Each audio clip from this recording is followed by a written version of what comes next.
세상으로부터 알게 되는 복이 전부인 줄 아는 세상입니다.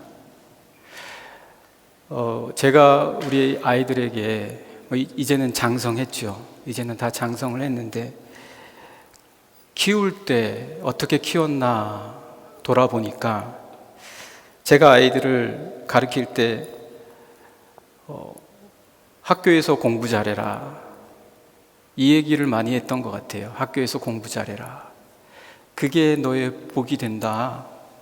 그게 너에게 좋다. 그리고 착한 사람이 되라. 여러분들도 다 그렇게 자녀가 있으신 분들은 가르치시지 않으시겠습니까? 저도 착한 사람이 되라. 그게 너에게 복이다. 사회에서 인정받고 무시당하지 마라. 사회에서 인정받고 무시당하지 마라. 그렇게 가르치면서 그게 복이라고 이야기했습니다. 그런데 여러분, 이게 전부가 아니지 않습니까? 이게 복의 전부는 아니라는 것이죠. 제가 나이가 들면서 나이가 많지는 않지만 들면서 생각해 보건대 제가 가르쳐주는 복에는 허점이 많았던 것 같습니다. 제가 말해주고 제가 이야기해 준 거에는 너무 허점이 많아요. 그래서 어떨 때는 우리 자녀들에게 부끄러울 때도 있습니다. 우리는 지금 세상에서 가르쳐주는 것이 다 전부인 걸로 아는 그런 세상입니다. 세상이 전부라서 세상에서 조금이라도 잘못되거나 실패하면 전부를 잃은 거라고 생각을 해요. 그래서 너무 세상을 살아가기가 힘든 거예요. 그러나 우리 그리스도인들은 누구입니까? 세상이 전부가 아니라는 것을 아는 사람들입니다. 세상이 전부가 아니에요. 세상은 전부라고 하죠. 이거 실패하면 너 다른 길은 없어. 이거 안 되면 너 뭘 할 거야? 너는 낙오자야, 실패자야. 마치 세상이 전부인 것처럼 말하지만 주님은 절대 그러지 않으십니다. 주님은 세상이 결코 전부가 될 수 없다. 만약에 전부라고 할지라도 전부가 아닌 또 다른 새로운 것을 보여주시고 새로운 길을 알게 하시고 새로운 것을 열어주시는 분이 바로 우리 주님이십니다. 그래서 우리는 조급하지 않아요. 그리스도인들은 조급한 사람들이 아닙니다. 그리스도인들은 모든 것이 세상에 있다라고 목을 매는 사람들이 아닙니다. 때로는 천천히 갈 수도 있습니다. 때로는 돌아갈 수도 있어요. 때로는 망설일 때도 있습니다. 그러나 전부는 우리 주님이 채워주십니다. 그래서 이 복이 뭔지를 아는 것, 교회가 복이 뭔지를 알려주는 것, 그것을 우리가 잘 해야 되겠다. 그것을 우리가 잘 해야 되겠다. 여러분, 부자 청년 이야기도 아시죠? 신앙생활을 좀 하신 분들은 부자 청년 이야기 아실 겁니다. 율법도 지키고 다 했어요.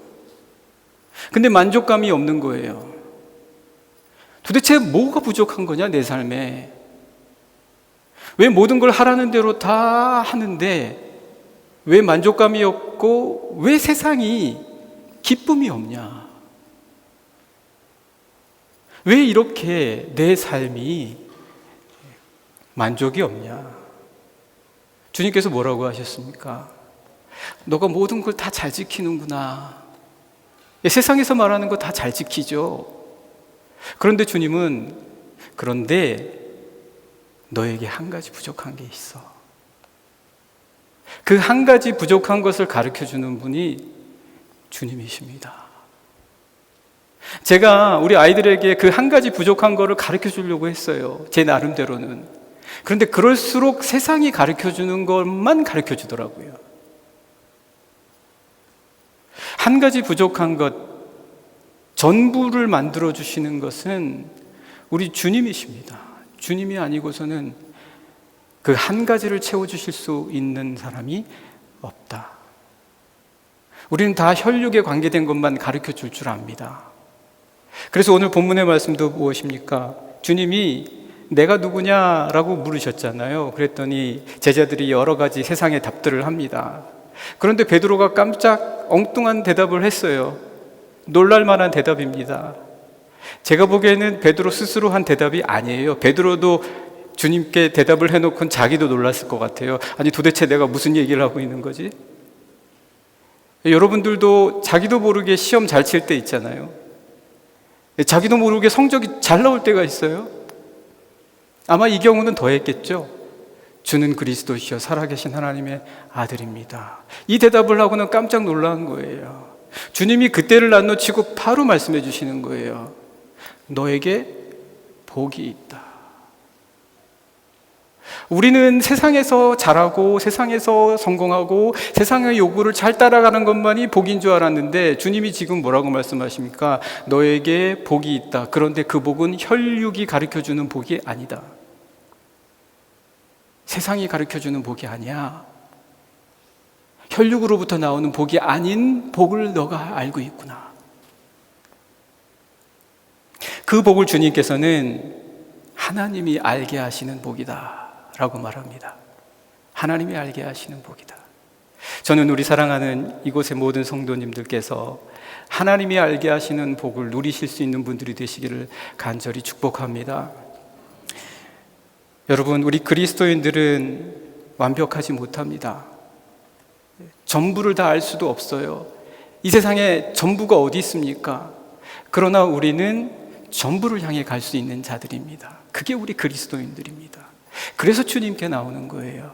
그래서 주님으로부터 만족을 얻는 거예요. 그래서 주님으로부터 기쁨과 감사를 얻는 겁니다. 오늘 말씀 한번 잠깐 읽어보실까요? 여러분 여기도 보시면 있고 또 주보에도 있는데요. 13절부터 같이 한번 읽어보시겠습니다. 13절부터요. 같이 읽겠습니다. 네, 시작. 예수께서 빌립보 가이사랴 지방에 이르러 제자들에게 물어 이르시되 사람들이 인자를 누구라 하느냐? 이르되 더러는 세례 요한, 더러는 엘리야, 어떤 이는 예레미야나 선지자 중에 하나라 하나이다. 이르시되 너희는 나를 누구라 하느냐? 시몬 베드로가 대답하여 이르되 주는 그리스도시요 살아계신 하나님의 아들이시니이다.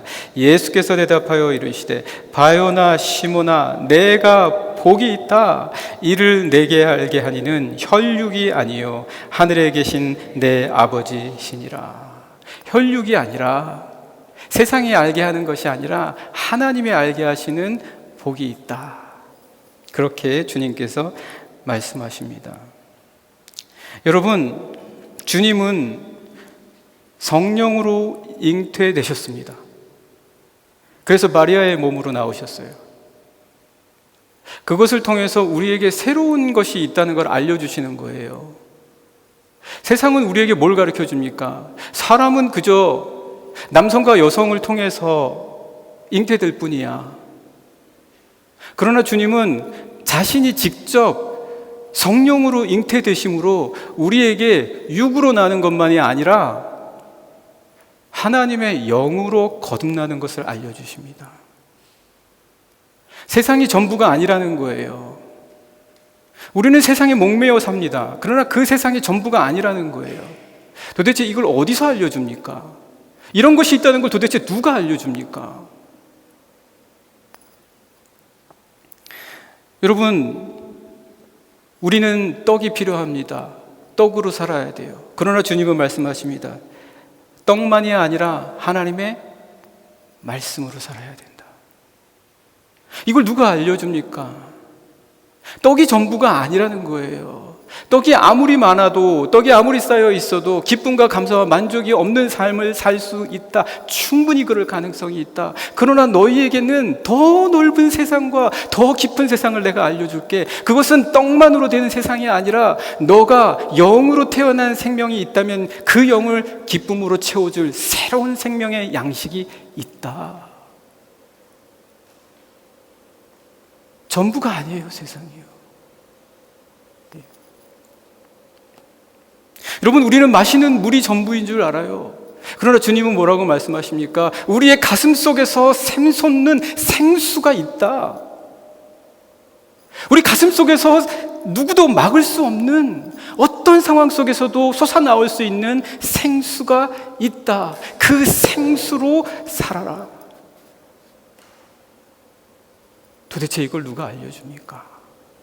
도대체 이걸 누가 알게 해줍니까? 우리가 마시는 물만이 전부가 아니라는 거죠.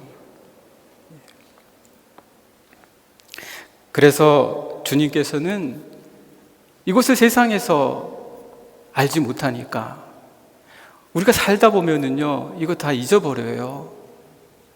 그렇지 않습니까? 당연한 거예요. 잊어버리고 오히려 세상이 전부인 것처럼 설령 우리가 그렇게 믿지 않더라도 우리가 마치 그것이 전부인 것처럼 쫓아가게 세상은 그 구조가 그렇게 되어 있다는 거예요. 그래서 주님께서는 다른 거 하지 않으셨어요. 직접 이 땅 가운데 오셔서 내가 교회를 세우겠다. 내가 교회를 세우겠다. 이 세상의 것만이 전부가 아니라 더 깊은 것이 있고 너희들의 거듭난 그 생명을 지켜줄 수 있는 것이 있는 것을 알게 하기 위해서 내가 교회를 세우겠다. 사랑하는 영락의 성도 여러분, 우리 이 자리에 함께 하신 모든 성도님들, 교회는 그런 것입니다. 전부인 것 같아 보이는 세상 속에서 우리가 주저하고 그리고 우리가 낭망하게 될 때 우리를 채워주시고 전부가 무엇인지를 천천히 그러나 우리의 삶의 속도와 맞게 감사하게 알게 하시는 것. 그래서 바깥에서는 우리가 부족함을 느끼고 바깥에서는 우리가 연약함을 느낄지라도 하나님의 교회에 와서는 반석과 같이 되어지는 것, 다시 단단해지는 것, 다시 전부가 되는 것, 그것이 바로 교회인 줄 믿습니다. 그러한 교회, 우리 영락교회는 그러한 교회입니다. 전부로 채워줄 수 있고 부족한 것들을 나눠줄 수 있고 함께 할 수 있는 것, 우리 주님으로부터 받아서 나누어 줄 수 있는 것, 그것이 바로 우리 영락교회이어야 할 것입니다.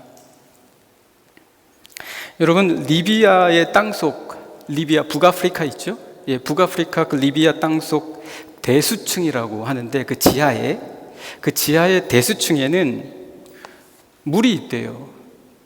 그런데 그 물이 몇만 년 전의 물이라고 합니다. 몇만 년 전의 물이래요. 그러니까 얼핏 조금만 더 깊게 생각하면 우리가 생각할 수도 없는 태초의 물이 거기 고여 있는 거예요. 그 지하 안반 아래, 그 반석 아래 그런 태초의 물들이 있다. 비가 오면은요, 대부분 물은 특히 그 중동 지역에 가면 모래 속에서 스며들어서 바닷속으로 가버리거나 아니면 거기서 스며들어서 사라져 버려요. 비가 오면. 그런데 그 물들이 다 어디로 가냐?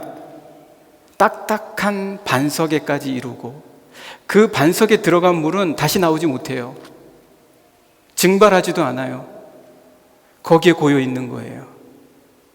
그래서 중동이 물이 없냐? 아니에요. 물이 있어요. 근데 물이 있는데 깊이 반석까지 내려가야 되는 거예요. 그래서 그 반석을 뚫어야지만 물을 얻을 수 있는 거예요. 그런데 특히 리비아에는 대수층이 있어서 몇만 년 전에 물이 있다라는 거죠. 여러분, 오늘 주님께서 베드로가 그 고백을 하실 때 베드로에게 뭐라고 말씀하셨냐면 너가 반석이다. 너의 그 고백이 반석이다. 그 반석은 엄청난 물을 갖고 있는 거예요. 태초의 힘을 갖고 있는 거예요. 그 베드로의 고백이 바로 그와 같다라는 거예요. 여러분, 사랑하는 사람들이 어떻게 사랑합니까? 고백이에요. 고백을 하는 순간 사랑하는 사람들은 정상적인 사람으로서는 생각할 수 없는 서로에 대한 뜨거움과 따뜻함과 서로에 대한 열정으로 자신들을 불살라요. 고백 때문이에요. 오늘 우리가 이 세상을 살아가면서 조금이라도 더 고백할 수 있으면요, 힘들지 않을 거예요. 서로에게 고백하는 마음으로 산다면. 고백을 잃어버리면 일상이 돼요. 재미없어요. 루즈예요. 매너리즘에 빠져요. 그런데 고백을 듣게 되면 갑자기 힘이 생겨요. 새롭게 하는 거예요. 여러분, 이 고백이 도대체 뭡니까? 이 고백은 태초의 힘을 간직하고 있는 것이다. 오늘 베드로에게 주님께서는 너의 그 고백이 바로 반석이다. 왜 베드로가 그와 같은 고백을 할 수 있었던가? 베드로가 알아서 한 게 아니에요. 베드로가 그렇게 놀라운 신학적인 지식을 그때부터 갖고 있었던 거 아니에요. 여러분, 우리가 신학적 지식으로 신앙생활하는 거 아닙니다. 신학적 지식으로 우리가 더 깊은 고고한 신앙과 믿음을 가지는 거 아니에요. 그런 거 아닙니다. 그럼 베드로가 도대체 어떻게 이렇게 놀라운 고백을 했냐? 주님을 사랑한 거예요. 주님을 사랑한 거예요. 오늘 왜 우리가 교회에 나옵니까? 왜 우리가 교회에 나오면 도대체 우리가 그리스도인으로서 도대체 무엇 때문에 나옵니까? 고백하기 때문이에요.